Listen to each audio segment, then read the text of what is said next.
Aha Igbo iri ndị Igbo na-agụ ụmụ nwoke ha.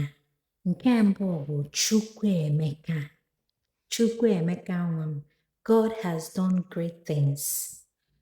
Obinna, Father's heart.